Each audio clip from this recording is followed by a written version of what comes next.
Musique, le milliardaire Stéphane Whittaker était assis sur le siège 2A de la première d'Air France, le visage rouge d'épuisement et d'embarras alors que sa fille de 6 mois, Manon, hurlait à plein poumon. Depuis 3 heures interminables, tous les passagers de l'avion subissaient les pleurs incessants qu'aucune somme d'argent, aucune influence ni aucun désespoir ne semblait pouvoir arrêter. Stéphane avait tout essayé. Il avait arpenté les allées en berçant Manon, lui avait proposé des biberons, avait changé sa couche plusieurs fois et avait même diffusé de la musique classique sur son casque à réduction de bruit pressé contre ses minuscules oreilles. Rien ne fonctionnait. Les autres passagers de première classe lui lançaient des regards de plus en plus hostiles. Les hôtesses de l'air avaient proposé des suggestions qui avaient lamentablement échoué. Même le pilote avait fait une annonce subtile pour s'assurer que tous les passagers passent un voyage agréable, ce que Stéphane savait être dirigé contre lui. C'est alors que quelque chose d'impensable se produisit. Un adolescent noir de 16 ans venant de la classe économique s'approcha du siège de Stéphane, ses vêtements usés mais propres, son sac à dos rapiécé avec du ruban adhésif. Sans demander la permission ni se présenter, l'adolescent tendit doucement les mains vers le bébé qui hurlait. « Puis-je » demanda-t-il calmement, sa jeune voix perçant d'une manière ou d'une autre les vagissements de Manon. Stéphane était si épuisé et désespéré qu'il ne se demanda même pas pourquoi un inconnu, et encore moins un adolescent, proposait son aide.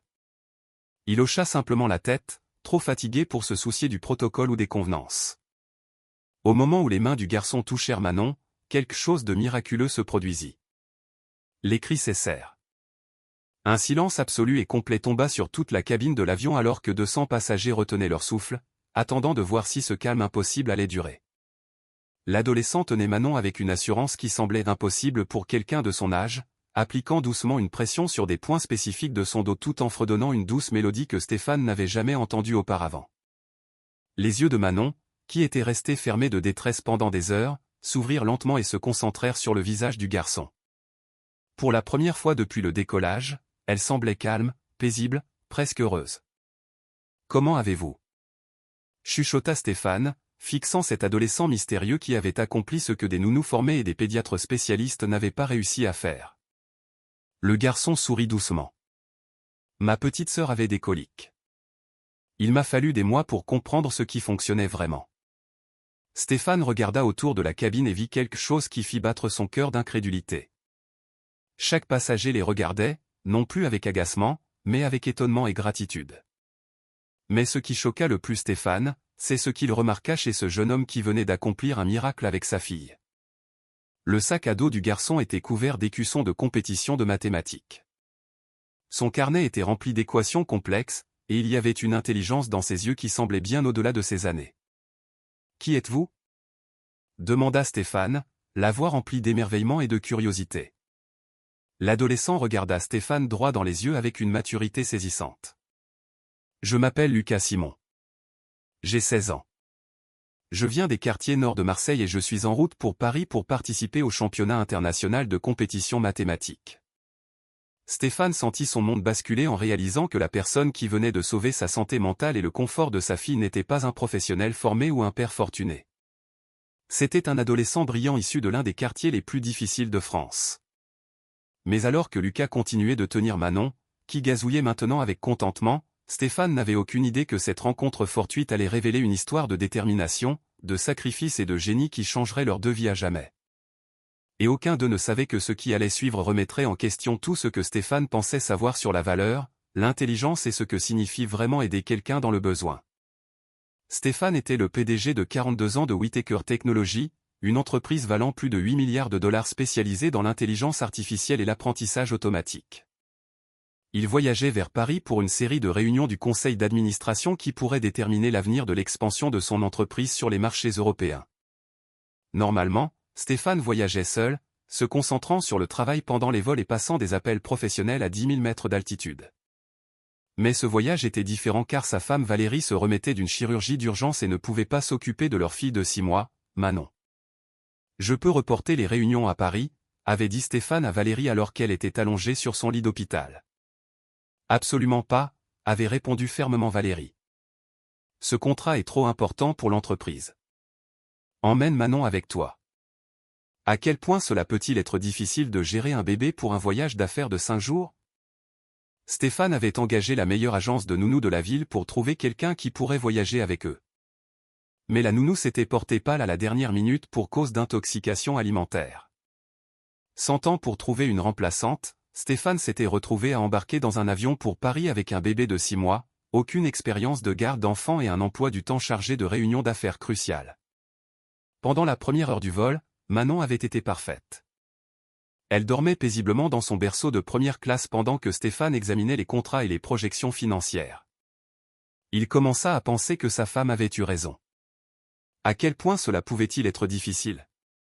Puis Manon se réveilla en hurlant et la confiance de Stéphane s'évapora complètement. Il essaya de lui donner le biberon que Valérie avait préparé. Mais Manon le rejeta violemment, le repoussant avec ses petites mains et pleurant encore plus fort. Il essaya de changer sa couche dans les toilettes de l'avion. Une expérience claustrophobe qui le laissa en sueur et désemparé, mais Manon continuait de hurler. Il essaya de marcher dans les allées, la faisant rebondir doucement comme il avait vu Valérie le faire, mais les cris de Manon ne faisaient que devenir plus forts et plus désespérés. Les hôtesses de l'air proposaient des suggestions avec des sourires professionnels qui ne pouvaient dissimuler leur inquiétude croissante face à la perturbation pour les autres passagers. Parfois, les bébés ont juste besoin de pleurer un bon coup, suggéra diplomatiquement une hôtesse. Avez-vous essayé de diffuser du bruit blanc? Proposa une autre, apportant à Stéphane une petite enceinte avec des sons d'océan. Rien ne fonctionnait. Manon hurlait avec une intensité qui semblait impossible pour un si petit être humain. Au fil des heures, Stéphane devint de plus en plus conscient de l'atmosphère hostile qui se développait autour de lui dans la cabine de première classe. Au siège 1A, le vieil homme d'affaires Jean-Pierre Morrison poussait des soupirs de plus en plus bruyants et regardait sa montre de manière théâtrale toutes les quelques minutes. C'est exactement pour cela que les enfants ne devraient pas être autorisés en première classe, marmonna Jean-Pierre Morrison à sa femme assez fort pour que Stéphane l'entende. Au siège 3B, l'éminente mondaine Sandrine de Villers tapait agressivement sur son téléphone, se plaignant probablement à des amis des parents inconsidérés qui gâchaient son vol. Certaines personnes n'ont aucune considération pour les autres, dit-elle à son assistante. Si vous ne pouvez pas contrôler votre enfant, vous ne devriez pas l'emmener dans un avion. Stéphane sentit son visage brûler d'embarras et de colère. C'étaient des gens de son propre cercle social, des individus riches et influents qui devraient comprendre que parfois, des circonstances indépendantes de votre volonté créent des situations difficiles. Mais leur jugement semblait particulièrement dur car Stéphane luttait avec quelque chose qu'il avait toujours supposé venir naturellement aux parents. Il était un homme d'affaires brillant capable de gérer des contrats d'1 milliard de dollars et de diriger des équipes de centaines d'employés. Pourtant, il n'arrivait pas à comprendre comment réconforter sa propre fille de 6 mois. La partie la plus douloureuse était de voir la détresse de Manon et de se sentir complètement impuissant à la soulager. Chaque cri semblait exprimer non seulement un inconfort physique, mais un besoin plus profond que Stéphane ne comprenait pas comment satisfaire. À mesure que le vol avançait, Stéphane commença à paniquer pour bien plus que la situation immédiate. Il avait 5 jours de réunion d'affaires cruciales à Paris, et il ne pouvait pas emmener un bébé hurlant dans des salles de conseil remplies d'investisseurs et de partenaires potentiels. Tout son accord d'expansion européenne pourrait s'effondrer s'il ne parvenait pas à comprendre comment s'occuper correctement de Manon. Ce que Stéphane ignorait, c'est que 3 rangées derrière lui en classe économique, Lucas Simon, 16 ans, écoutait les pleurs de Manon avec une inquiétude et une reconnaissance croissante. Lucas voyageait seul vers Paris, portant un sac à dos contenant ses quelques biens et un billet d'avion acheté avec l'argent que sa communauté avait récolté grâce à des ventes de gâteaux, des lavages de voitures et de petits dons. Le championnat international de compétition mathématique était sa seule chance de décrocher une bourse complète pour le MIT. Une opportunité qui pourrait changer non seulement sa vie, mais l'avenir de toute sa famille. Lucas venait des quartiers nord de Marseille, où il vivait avec sa mère, sa grand-mère et ses 3 jeunes frères et sœurs dans un appartement de 2 chambres. Sa mère, Chloé, travaillait en double poste comme aide-soignante pour soutenir la famille, tandis que sa grand-mère, Léa, s'occupait des enfants pendant la journée. 2 ans plus tôt, la plus jeune sœur de Lucas, Inès, était née avec de graves coliques qui la faisaient pleurer des heures chaque jour et chaque nuit. La famille n'avait pas les moyens d'emmener Inès chez des spécialistes ou d'acheter des traitements coûteux. Alors, Lucas avait passé des mois à rechercher des remèdes contre les coliques, apprenant des techniques de massage pour nourrissons et expérimentant différentes approches pour apaiser sa sœur. À force d'essais et d'erreurs, de patience et de détermination, Lucas avait fini par trouver une combinaison de points de pression doux, de positions de maintien spécifiques et de techniques apaisantes qui pouvaient arrêter les pleurs d'Inès en quelques minutes. Lucas a des mains magiques, disait sa grand-mère avec fierté. Ce garçon peut calmer n'importe quel bébé. Alors que Lucas écoutait les cris de Manon résonner dans la cabine de l'avion, il reconnut le même type de pleurs de détresse qu'Inès avait manifesté. Il pouvait entendre la tonalité et le rythme spécifique indiquant que le bébé souffrait d'un inconfort digestif combiné à une surstimulation. Personne ne savait qu'il pouvait aider, mais il savait aussi qu'un adolescent noir des quartiers populaires s'approchant d'un riche homme d'affaires blanc en première classe serait probablement vu avec suspicion, hostilité ou rejet pur et simple. Lucas avait subi suffisamment de discrimination et de préjugés au cours de ces 16 années pour comprendre que beaucoup de gens le verraient comme une menace plutôt que comme une aide, quelles que soient ses intentions ou ses capacités. Pendant 2 heures, Lucas lutta avec sa décision. Il sortit ses manuels de mathématiques et essaya de se concentrer sur la préparation de la compétition qui représentait son avenir. Mais les cris de plus en plus désespérés de Manon rendaient la concentration impossible. Finalement, la compassion de Lucas l'emporta sur sa peur du rejet. Lucas ferma son manuel et se leva, ignorant les regards curieux des passagers voisins, qui se demandaient pourquoi un adolescent marchait vers la première classe. L'hôtesse de l'air au niveau de la séparation entre la classe économique et la première classe regarda Lucas avec une suspicion polie. « Je peux vous aider » demanda-t-elle, clairement prête à le rediriger vers son siège. « Le bébé en première classe, » dit Lucas doucement.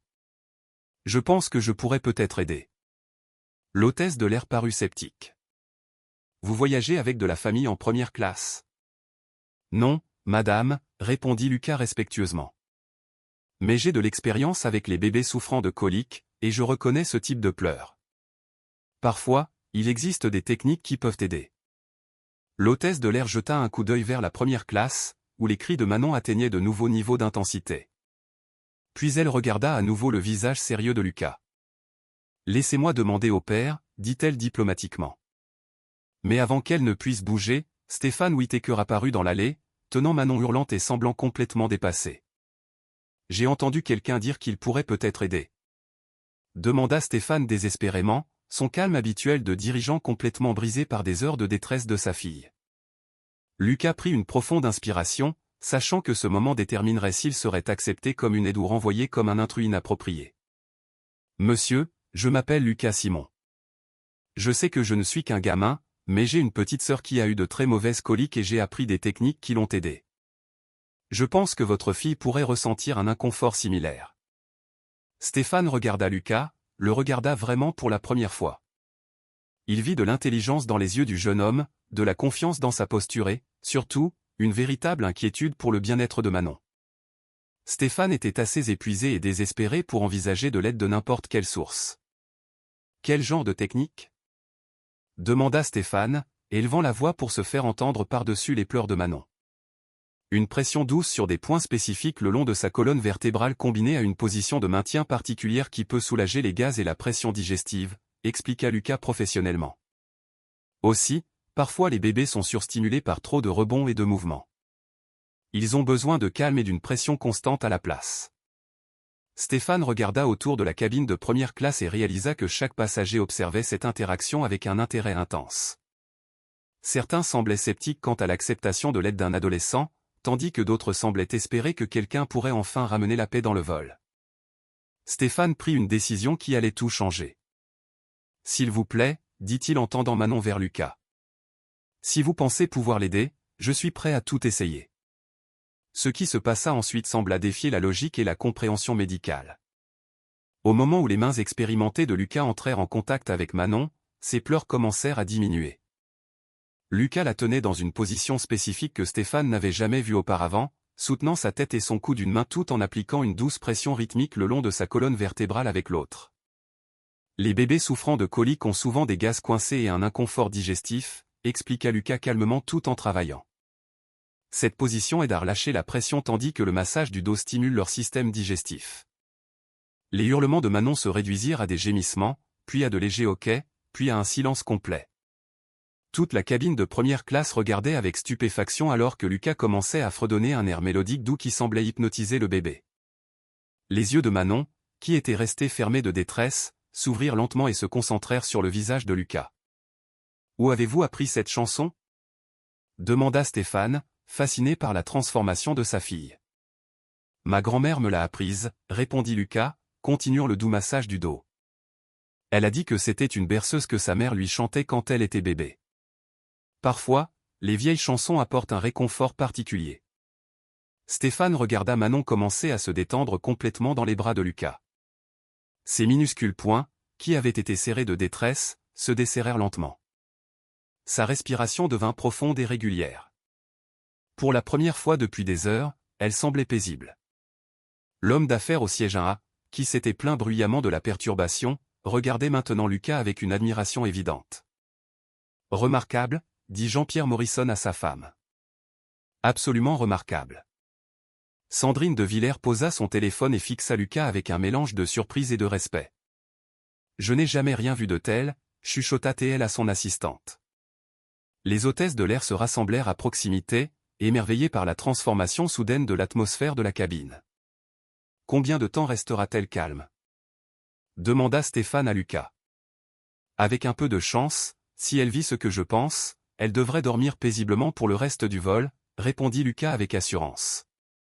La pression sur son système digestif a été soulagée, et elle n'est plus surstimulée. Fidèle à la prédiction de Lucas, les paupières de Manon commencèrent à papilloter et se fermèrent alors qu'elle sombrait dans un sommeil paisible. Alors que Lucas transférait doucement Manon endormie dans les bras de Stéphane, en maintenant la même position de soutien, Stéphane se surprit à étudier cet adolescent remarquable avec un nouveau regard. « Lucas, vous avez dit que vous voyagiez à Paris pour une compétition de mathématiques ?» demanda Stéphane doucement, ne voulant pas réveiller Manon. « Oui, monsieur. Le championnat international de compétition mathématique. C'est une compétition mondiale pour les lycéens, et les meilleurs finalistes reçoivent des bourses complètes pour des universités comme le MIT, Polytechnique et Normal Sup. » Stéphane fut impressionné. « C'est incroyablement compétitif. Vous devez être exceptionnellement doué en mathématiques. » Lucas haussa les épaules modestement. « J'aime résoudre des problèmes, qu'il s'agisse d'équations mathématiques ou de comprendre comment aider un bébé qui pleure. Pour moi, ce sont tous deux des puzzles qui nécessitent la bonne approche. » « Parlez-moi de votre parcours, » dit Stéphane, s'installant dans son siège avec Manon dormant paisiblement dans ses bras. « Comment un jeune de 16 ans de Marseille est-il devenu qualifié pour une compétition internationale de mathématiques ?» Les yeux de Lucas s'illuminèrent alors qu'il partageait son histoire, bien qu'il restât debout dans l'allée, ne sachant pas s'il était le bienvenu pour s'asseoir sur le siège vide de première classe à côté de Stéphane. « J'ai toujours été bon avec les chiffres, mais mon école dans les quartiers nord de Marseille n'a pas un programme de mathématiques très fort. La majeure partie de mon apprentissage a été autodidacte en utilisant des livres de bibliothèque et des ressources en ligne. » Stéphane fit signe à Lucas de s'asseoir, sincèrement intéressé d'en entendre plus. « Ma professeure de mathématiques, Madame Lefebvre, a remarqué mes capacités en 4e et a commencé à me donner des problèmes supplémentaires à résoudre. Quand j'ai terminé tout le programme du lycée en 6 mois, elle m'a aidé à trouver des cours universitaires en ligne. Comment vous êtes-vous qualifié pour la compétition à Paris ? Demanda Stéphane. J'ai gagné la compétition régionale de Marseille, puis le championnat de France, puis les tours de qualification nationaux, expliqua Lucas d'un ton factuel. Chaque niveau devient plus difficile, mais j'ai toujours été capable de voir des modèles dans les problèmes mathématiques que les autres manquent. Stéphane commençait à comprendre qu'il ne parlait pas simplement à n'importe quel adolescent. Il parlait à un prodige des mathématiques dont les dons intellectuels étaient aussi remarquables que sa capacité à calmer les bébés qui pleurent. « Comment votre voyage à Paris est-il financé ?» demanda Stéphane, bien qu'il se doutât déjà de la réponse. L'expression de Lucas devint plus sérieuse. « Ma communauté a collecté de l'argent pour mon billet d'avion et mon hébergement. Le salon de coiffure de mon quartier, la paroisse, les voisins qui pouvaient à peine payer leurs propres factures. Ils ont tous contribué parce qu'ils croient en mon potentiel. » Stéphane sentit un profond changement dans sa compréhension du jeune homme assis à côté de lui. Lucas n'était pas seulement naturellement doué. Il portait les espoirs et les rêves de toute une communauté qui avait investi dans sa réussite malgré leurs propres difficultés financières. « Que se passe-t-il si vous gagnez la compétition ?» demanda Stéphane. « Une bourse complète pour le MIT avec un financement supplémentaire pour les frais de subsistance, » répondit Lucas, la voix remplie d'une détermination calme. « Cela signifierait que je pourrais étudier les mathématiques et l'informatique au plus haut niveau et éventuellement revenir dans ma communauté pour créer des programmes éducatifs pour d'autres enfants comme moi. Stéphane réalisa qu'il était témoin de quelque chose d'extraordinaire. Pas seulement un génie mathématique, mais le genre de caractère et de vision qui pourrait changer le monde si on lui donnait les bonnes opportunités. Mais il reconnut aussi que Lucas portait une pression énorme. Une seule compétition déterminerait s'il pourrait poursuivre ses rêves ou retourner à Marseille avec la certitude que l'investissement de sa communauté en lui n'avait pas porté ses fruits. Alors que Manon continuait de dormir paisiblement, Stéphane se surprit à prendre une décision qui le surprit lui-même.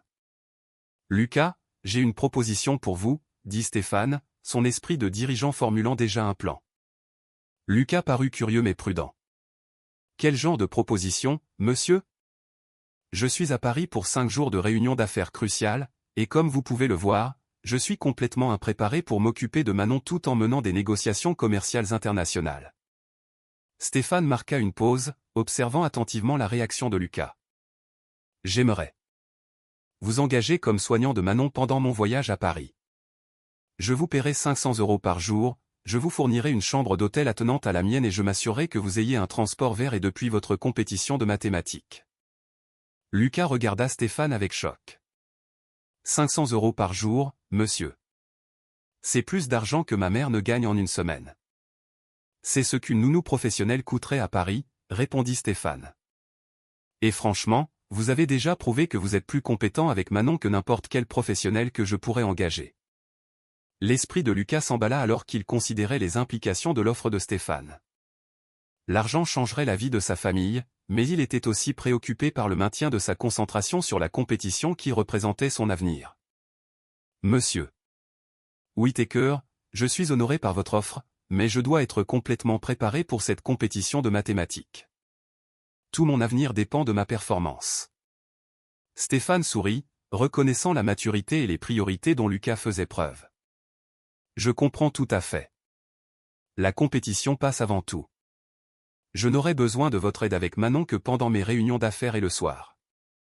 Vous auriez une liberté totale pour étudier et vous préparer pendant votre temps libre. » Stéphane se pencha en avant, son expression devenant plus sérieuse. « Lucas, au cours des 3 dernières heures, vous m'avez montré quelque chose que je n'ai pas souvent rencontré dans ma carrière professionnelle. Quelqu'un qui peut résoudre des problèmes que les autres ne peuvent pas, qui reste calme sous la pression et qui agit avec une véritable compassion plutôt que par intérêt personnel. » « Que voulez-vous dire ? » demanda Lucas.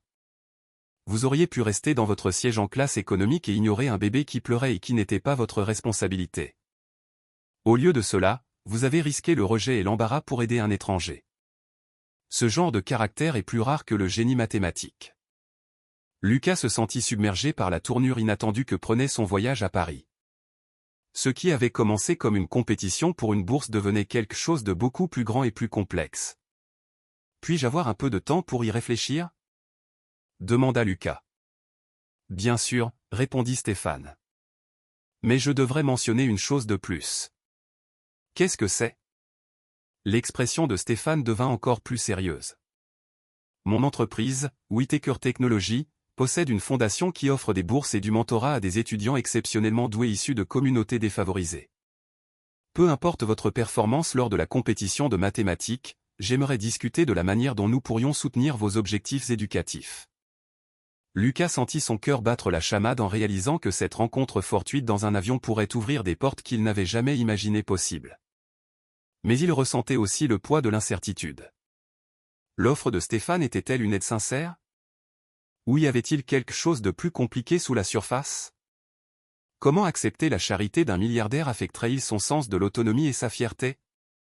Alors que l'avion amorçait sa descente vers Paris, Lucas réalisa que la compétition de mathématiques pour laquelle il avait voyagé si loin pour y participer pourrait ne pas être l'épreuve la plus importante qu'il affronterait pendant son séjour en France. La véritable épreuve serait de naviguer dans le monde complexe de la richesse, du privilège et des opportunités que Stéphane Whittaker représentait tout en restant fidèle aux valeurs et à la communauté qu'il avait façonnée pour devenir le jeune homme remarquable qu'il était devenu. Mais alors que Lucas regardait le bébé Manon dormir paisiblement dans les bras de son père, il savait que ce moment avait déjà changé sa vie d'une manière qu'il commençait à peine à comprendre. Alors que l'avion atterrissait à l'aéroport Roissy-Charles de Gaulle, Lucas prit une décision qui allait modifier le cours de tout son avenir. « Monsieur Whittaker, » dit Lucas calmement alors que les passagers commençaient à rassembler leurs affaires. « J'accepte votre offre. J'aiderai à m'occuper de Manon pendant vos réunions d'affaires. Stéphane sentit un soulagement l'envahir en réalisant qu'il n'aurait pas à mener des négociations cruciales tout en gérant un bébé seul. Mais plus que cela, il était sincèrement excité par l'opportunité d'en apprendre davantage sur ce jeune homme remarquable. Excellent, répondit Stéphane, ajustant Manon dans ses bras alors qu'elle continuait de dormir paisiblement. J'ai une voiture qui nous attend pour nous emmener à l'hôtel. Nous pourrons discuter des détails de notre arrangement pendant le trajet.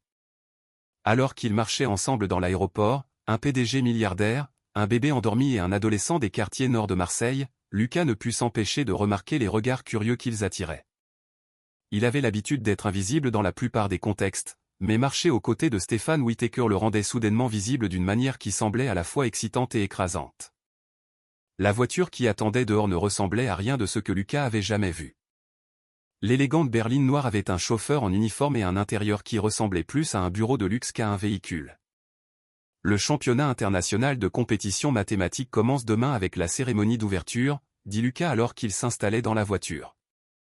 La compétition proprement dite se déroule sur 3 jours avec différents tours testant diverses compétences mathématiques. Stéphane écouta attentivement Lucas expliquer le format de la compétition, impressionné par la préparation minutieuse et la pensée stratégique du jeune homme. « Quels sont vos points forts ?» demanda Stéphane. « La théorie des nombres et les mathématiques combinatoires », répondit Lucas avec confiance. « J'excelle aussi dans la résolution de problèmes sous la pression du temps, ce qui est crucial pour ce type de compétition. » Alors qu'il traversait les rues animées de Paris, Stéphane se surprit à étudier Lucas avec un respect grandissant. Ce n'était pas seulement un adolescent doué en mathématiques. C'était un jeune homme doté de compétences analytiques exceptionnelles, d'une intelligence émotionnelle et du genre de détermination que Stéphane reconnaissait de sa propre ascension dans le monde des affaires. Lorsqu'ils arrivèrent aux 5 étoiles, l'hôtel Plaza Athénée au centre de Paris, Lucas eut l'impression d'être entré dans un autre univers. Le hall de l'hôtel était plus élégant que n'importe quel bâtiment dans lequel Lucas était jamais entré, avec des sols en marbre, des lustres en cristal et des meubles qui coûtaient probablement plus cher que le loyer annuel de sa famille. « Monsieur Whittaker, bon retour parmi nous », dit chaleureusement le directeur de l'hôtel, s'approchant d'eux avec un enthousiasme professionnel. « Votre suite habituelle est prête, et nous avons préparé la chambre attenante comme demandé. » Alors qu'il prenait l'ascenseur pour le dernier étage, Lucas essaya de digérer la réalité de sa situation. Moins de 12 heures plus tôt, il était assis en classe économique, inquiet de pouvoir s'offrir des repas pendant son séjour à Paris. Maintenant, il séjournait dans une suite d'hôtels de luxe en tant qu'invité de l'un des hommes d'affaires les plus prospères. La suite de Stéphane était plus grande que tout l'appartement de la famille de Lucas, avec des baies vitrées offrant des vues spectaculaires sur Paris, une cuisine complète, une salle à manger et plusieurs chambres. « Votre chambre est par cette porte », dit Stéphane, désignant. « Une suite attenante. Vous aurez une intimité totale, votre propre salle de bain et un service de chambre 24h24. » Lucas ouvrit la porte de sa chambre et se sentit submergé par son élégance et sa taille. Le lit était plus grand que tous ceux qu'il avait jamais vus. La salle de bain avait une baignoire en marbre et des robinets dorés, et la fenêtre offrait une vue imprenable. « Monsieur Whittaker, c'est incroyable, mais je dois vous demander, pourquoi êtes-vous si généreux? Vous me connaissez à peine. » Stéphane préparait un biberon pour Manon, qui commençait à s'agiter après sa longue sieste. « Lucas, dans ma carrière professionnelle, j'ai appris à reconnaître rapidement les personnes exceptionnelles. Ce que vous avez fait dans cet avion n'était pas seulement une question de puériculture. Cela a démontré des compétences en résolution de problèmes, de l'intelligence émotionnelle et le courage d'agir quand les autres ne le faisaient pas. » Stéphane marqua une pause, testant la température du biberon de Manon sur son poignet. « Mais plus que cela, vous me rappelez moi-même à votre âge. Je venais aussi d'un milieu où les opportunités étaient rares, et j'ai dû travailler plus dur que les autres pour prouver ma valeur. » Lucas fut surpris par cette révélation. « Vous n'avez pas grandi riche ?» Stéphane sourit alors que Manon acceptait son biberon avec avidité. « Mon père était ouvrier d'usine à Roubaix et ma mère nettoyait des bureaux pour joindre les deux bouts. J'ai obtenu une bourse pour étudier le commerce et j'ai bâti mon entreprise à partir de rien. » Cette information changea toute la perception que Lucas avait de Stéphane. Il avait supposé que tous les milliardaires étaient nés dans le privilège. Mais voici la preuve qu'un succès exceptionnel pouvait provenir de débuts modestes. La différence, poursuivit Stéphane, c'est que j'ai eu des mentors en cours de route qui ont cru en mon potentiel et ont ouvert des portes que je n'aurais pas pu ouvrir moi-même. Je veux être ce genre de mentor pour vous. Le lendemain matin, Lucas se réveilla dans la chambre d'hôtel de luxe, se sentant à la fois excité et nerveux à propos de la compétition qui déterminerait son avenir. Stéphane avait déjà fait livrer le petit déjeuner dans leurs 2 chambres, ainsi qu'un emploi du temps montrant ses réunions d'affaires et les besoins de garde de Manon. J'ai des réunions de 10h à 16h aujourd'hui, expliqua Stéphane alors qu'il partageait le petit déjeuner. Manon fait généralement la sieste de 13h à 15h, donc vous aurez 2 heures de liberté totale pour vous concentrer sur votre compétition. Lucas appréciait la compréhension de Stéphane concernant ses priorités, mais il découvrait aussi que s'occuper de Manon semblait naturel et agréable plutôt que pénible. La cérémonie d'ouverture du championnat international de compétition mathématique se tenait à l'Académie des sciences à Paris, un bâtiment historique où certaines des plus grandes découvertes scientifiques du monde avaient été annoncées. Lucas entra dans l'auditorium et sentit son cœur battre la chamade en voyant des centaines d'adolescents prodiges en mathématiques venus du monde entier. C'étaient les jeunes esprits les plus brillants de 60 pays différents, chacun représentant le sommet de la réussite mathématique dans sa région. Bienvenue au 47e championnat annuel international de compétition mathématique, annonça le docteur Monique Thébault, la directrice de la compétition. Vous représentez l'avenir de la recherche et de l'innovation mathématique. Au cours des 3 prochains jours, vous ferez face à des défis conçus pour tester non seulement vos compétences de calcul, mais votre créativité, votre logique et votre capacité à résoudre des problèmes qui n'ont pas de solutions évidentes. Lucas regarda autour de l'auditorium et se sentit à la fois intimidé et exalté. Certains concurrents portaient des costumes coûteux et avaient des calculatrices de luxe représentant clairement des écoles privées bien financées et des familles riches. D'autres, comme Lucas, portaient des vêtements simples et avaient des fournitures de base, représentant des communautés qui s'étaient sacrifiées pour les envoyer ici. Mais Lucas avait appris quelque chose d'important lors de sa rencontre en avion avec Stéphane. Le succès n'était pas déterminé par le milieu ou les ressources. Il était déterminé par la capacité à résoudre des problèmes que les autres ne pouvaient pas résoudre. Le premier tour de la compétition consistait en une résolution de problèmes individuels, chaque participant travaillant seul pour résoudre des énigmes mathématiques de plus en plus complexes. Lucas ouvrit son livret de test et sentit sa confiance monter en lisant le premier problème. Il impliquait la théorie des nombres, l'un de ses domaines les plus forts, et il put immédiatement voir des modèles suggérant plusieurs approches de solutions. Pendant les 4 heures suivantes, Lucas se perdit complètement dans le monde de la résolution de problèmes mathématiques. Chaque question présentait un défi unique qui l'obligeait à combiner différents concepts mathématiques de manière créative. Les problèmes allaient des mathématiques pures aux applications pratiques. Déterminer le modèle de distribution optimale pour un réseau de télécommunications. Calculer les distributions de probabilité pour les modèles d'héritage génétique. Résoudre des preuves géométriques complexes impliquant un espace multidimensionnel, trouver des solutions algorithmiques pour les problèmes d'allocation de ressources. Lucas travailla régulièrement et méthodiquement en utilisant les techniques que sa grand-mère lui avait apprises pour rester calme sous la pression, combinées aux compétences analytiques qu'il avait développées grâce à des années d'études autodidactes. Lorsque le temps fut écoulé, Lucas se sentit prudemment optimiste quant à sa performance, mais il savait que la compétition ne ferait que devenir plus difficile au cours des 2 prochains jours. Après le premier tour de compétition, Lucas retourna à l'hôtel pour trouver Stéphane concluant une vidéoconférence avec des investisseurs à Tokyo. Comment cela s'est-il passé? Demanda immédiatement Stéphane, sa véritable inquiétude évidente dans sa voix. Je pense avoir bien réussi le premier tour, répondit Lucas. Mais il y a des concurrents incroyablement talentueux ici. Le niveau de sophistication mathématique est plus élevé que tout ce que j'ai rencontré auparavant. Stéphane put entendre la légère incertitude dans la voix de Lucas et reconnaître le doute de soi qui affecte souvent les personnes très performantes lorsqu'elles rencontrent de nouveaux niveaux de compétition. Lucas, puis-je vous dire quelque chose que j'ai appris lors de ma première grande présentation commerciale? Lucas hocha la tête, curieux du point de vue de Stéphane. Je présentais devant une salle remplie de capital risqueurs qui avaient des décennies d'expérience de plus que moi. Et j'ai commencé à douter de ma place là-bas. Mais ensuite, j'ai réalisé qu'il m'avait invité à cette réunion parce que j'avais quelque chose de précieux à offrir, une perspective et un ensemble de compétences qu'il ne pouvait pas trouver ailleurs. Stéphane ajusta Manon dans sa chaise haute alors qu'elle jouait avec des cubes colorés. Vous n'avez pas été sélectionné pour cette compétition au hasard.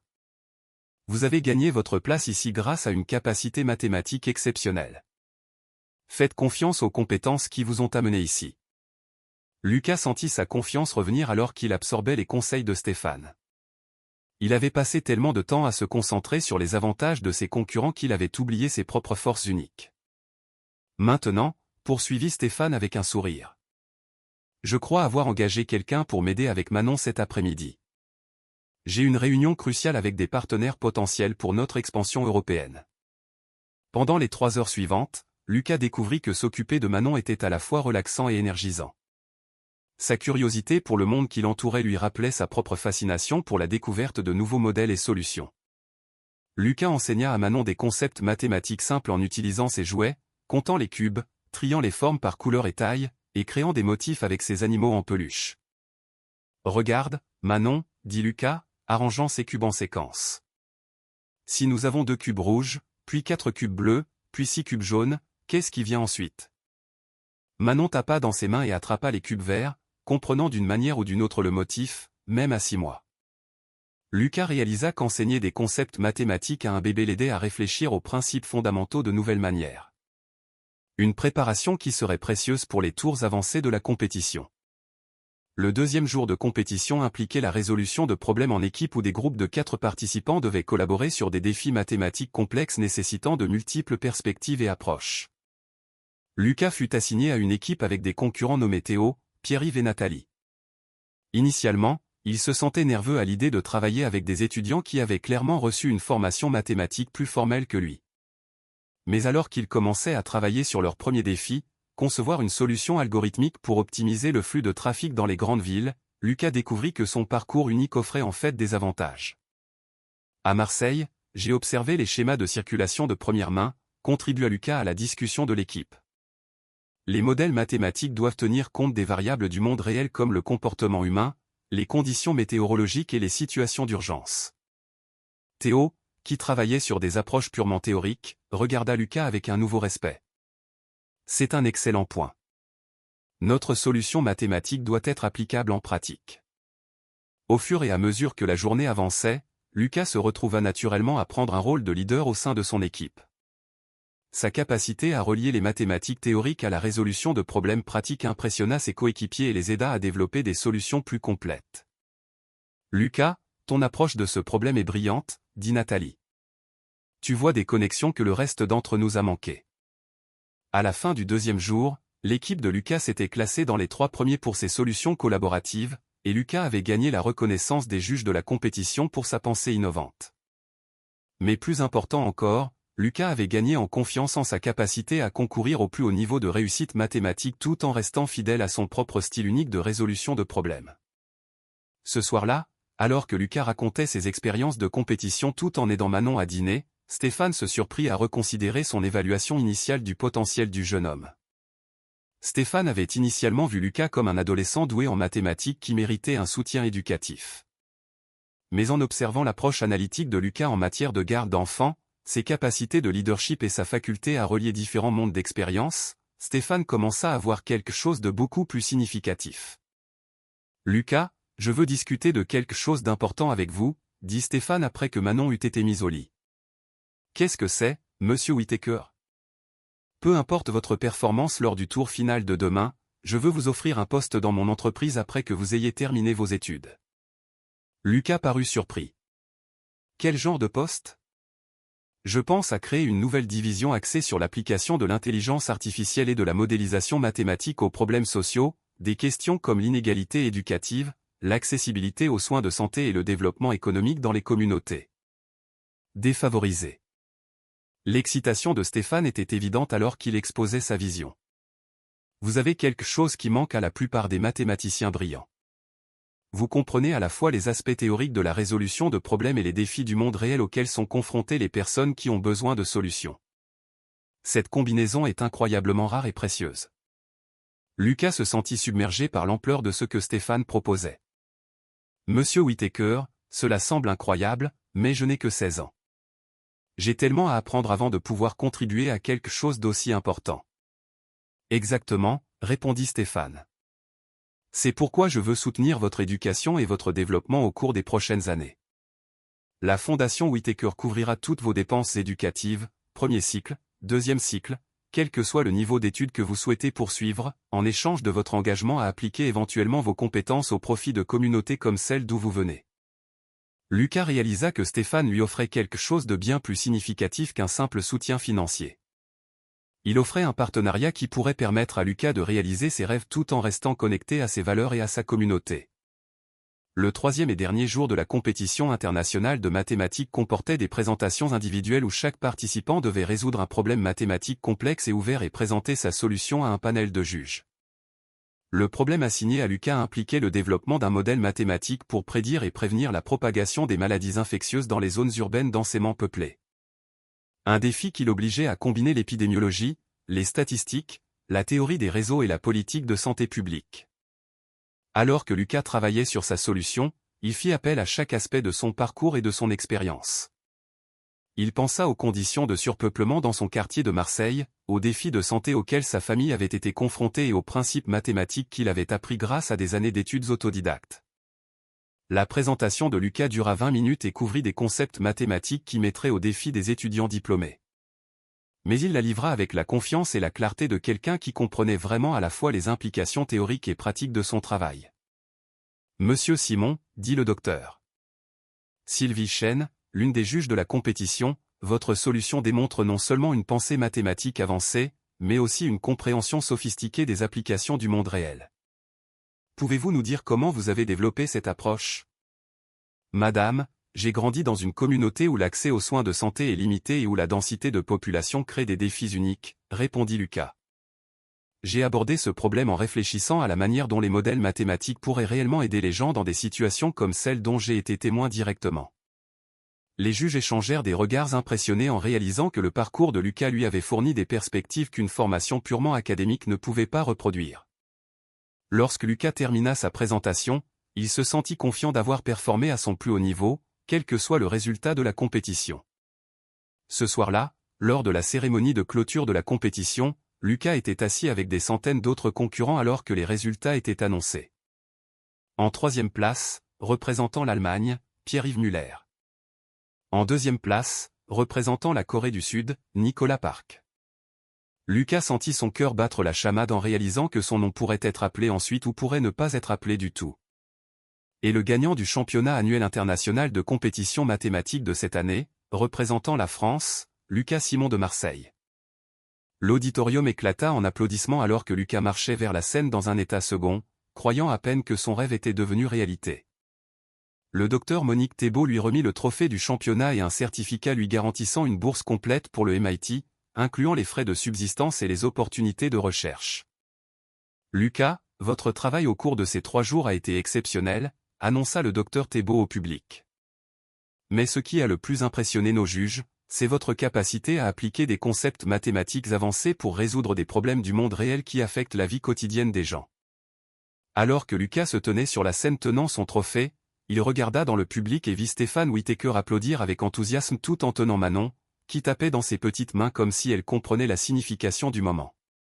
Plus tard dans la soirée, dans la suite de l'hôtel de Stéphane, Lucas et Stéphane célébrèrent avec un dîner tranquille pendant que Manon jouait avec ses jouets à proximité.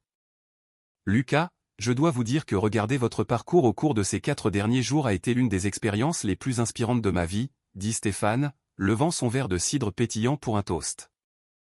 Monsieur Whittaker, je ne peux même pas commencer à vous remercier pour tout ce que vous avez fait pour moi, répondit Lucas. La compétition n'était que le début. La véritable opportunité est ce que vous m'avez offert pour l'avenir.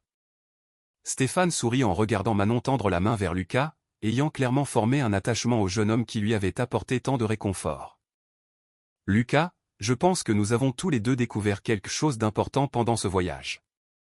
Vous avez découvert que vos capacités peuvent vous emmener n'importe où dans le monde. Et j'ai appris que le mentorat ne consiste pas seulement à offrir des opportunités. Il s'agit de reconnaître le potentiel qui existe déjà et de l'aider à s'épanouir. Lucas prit Manon, qui gazouilla joyeusement et attrapa son doigt avec sa petite main. Vous savez ce qui est drôle ? Dit Lucas en regardant Manon.